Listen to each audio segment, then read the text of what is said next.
చాలా బాగున్నా. శృతి ఎలా ఉన్నావు నువ్వు? ఫెంటాస్టిక్. మనకు సెట్ అవ్వట్లే ఆ భాష. చాలా బాగున్నా శ్రీముఖి. నేను ఎలా వద్దురా మస్తున్నావు నువ్వు అసలు. ఏం పర్ఫార్మెన్స్, ఏం డాన్స్. బట్ ఎలా కల ఇండియాలో ఉండడం నువ్వు ఎలా కుదిరింది? నువ్వు వేరే దేశాల్లో మాత్రమే పాడుతున్నావు అని అనుకున్నా నేను. ఇక్కడ ఈ చోట్ల మ్యూజిక్ అనేది everywhere. Music is everywhere, right? So yes Mangli, మరి బిఫోర్ వి స్టార్ట్, నీ లైఫ్ లో సూపర్ సింగర్ అనే మూమెంట్ ఎప్పుడు స్టార్ట్ అయింది? సూపర్ సింగర్ అనే మూమెంట్ ముందు నేను ఒక ఛానల్లో యాంకర్గా హోస్ట్గా చేస్తుండే. తర్వాత నేను తర్వాత రేలా నా first song, independent song. So అందరూ నమ్మలేదన్నమాట, అసలు ఏంటి మంగ్లీ అయినా పాడింది అని చెప్పి.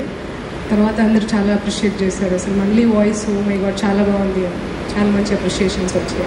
అది సూపర్ మూమెంట్. సో మంగ్లీని బాగా దగ్గర నుంచి తెలిసిన వాళ్ళకి మాత్రమే తెలుసు. సో చాలా మందికి అంటే ఆడియన్స్ కి ఫోక్ సింగర్ గా పరిచయం అయిందని అనుకుంటారు, కానీ నీ జర్నీ క్లాసికల్ మ్యూజిక్ తో స్టార్ట్ అయింది.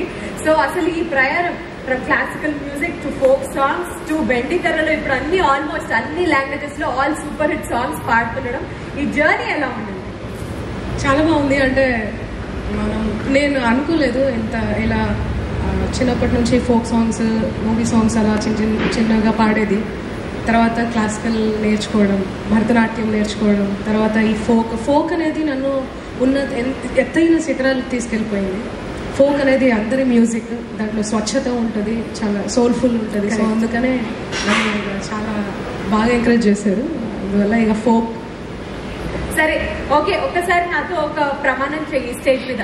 నేను అనబడే మంగ్లీ చెప్పరా. నేను అనబడే మంగ్లీ, నేను అనబడే మంగ్లీ, నేను అనబడే మంగ్లీ. నేను క్లాసికల్ డాన్సర్ కాబట్టి, నేను క్లాసికల్ డాన్సర్ కాబట్టి ఈ షో అయ్యేలోగా ఈ సీజన్ లో వన్ ఆఫ్ ద కత్తి క్లాసికల్ పర్ఫార్మెన్స్ ఇచ్చిపోతా. వన్ ఆఫ్ ద కత్తి క్లాసికల్ పర్ఫార్మెన్స్ ఇవ్వను అని మార్చేసావా?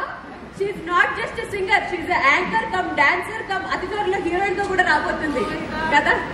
అసలు కాదు, సింగర్ గానే ఉండిపోయింది. బట్ తెలియదు ఏం జరుగుతుంది. ఈ పర్ఫార్మెన్స్ చూడాలనైతే మాకు కోరికగా ఉంది. అది ఏదో ఒక విధంగా ఏదో ఒక పండుగ రోజు ఏదైనా స్పెషల్ అకేషన్ అప్పుడు నువ్వు చేస్తావని కోరుకుంటున్నాను. ఏమంటావు? Definitely super. మాట ఇచ్చేసిందనంటే చేసేసినట్టే. అండ్ అదిగో మన చిచ్చా అండ్ అలాగే శ్వేత మోహన్. ఎలా అనిపిస్తుంది వాళ్ళతో పాటు జడ్జ్ ప్యానెల్ లో కూర్చోవడం, వాళ్ళతో స్టేజ్ షేర్ చేసుకోవడం? చాలా హ్యాపీగా అనిపిస్తుంది. థ్యాంక్ యూ సో మచ్ మా టీవీ. అండ్ రాహుల్ నాకు మంచి ఫ్రెండ్.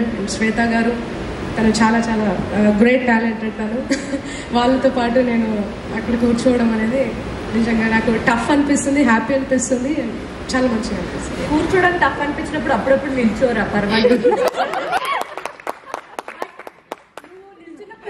కూర్చున్న ప్రతిసారి నేనున్నాను నీకు భరోసాగా అని మర్చిపోకు, ఓకేనా? Thank you so much. Compulsory. అంటే ఇప్పుడే స్టార్ట్ అయింది కదండి, కొంచెం అలా భయంతో మొహమాటంగా ఉంది, కానీ ఒక్కసారి సీజన్ స్టార్ట్ అయితే మా మంగ్లీకి ఎక్కడికో వెళ్ళిపోతుంది. All the very best Mangli. Please go happily.